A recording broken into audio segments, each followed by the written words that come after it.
Jeg var i gæstespil i New York, og New York er skønt. God sted, hvor man kan gå i fordybe i sig selv, fordi man har mange mennesker omkring sig.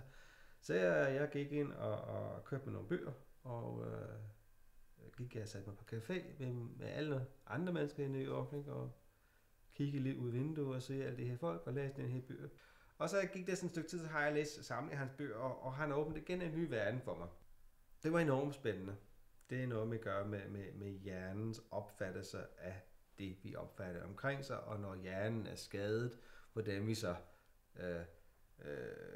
tager hensyn til den skade, så vores verden virker normalt for vores selv, det vi opfatter. Og så den sidste bog, han skrev, det var om hvordan musik har påvirket vores krop og vores hjerne og vores læringsmuligheder og alt de her ting.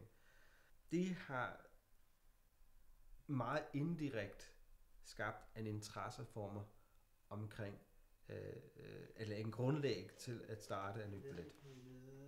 Og det snakker vi nu om. Den startlæsning, det er 1,5 år tilbage. Jeg kan se det sådan der, hvis man nu fortsætter. Det er hernede i hippodrom. Jeg ved ikke, om du kender hippodrom. Jo. Det er meget, meget småt. Ja. Her har du publikum. Tidene på sådan noget opbygning. Ikke? Her har jeg sort inddækning, sort inddækning, sort inddækning. Nu skal man sige fra starten, at den her projekt går jeg ud på at prøve at lave et internationalt salg.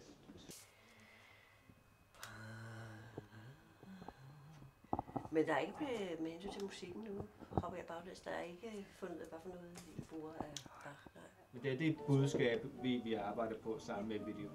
Og det vil nok være nemmest, altså helt klart nemmest, hvis den der hænger, er den man kan vippe noget ved, og dem på stativ kan ikke vippes, men den kan man bare skubbe til, fordi de forvejen står i jorden.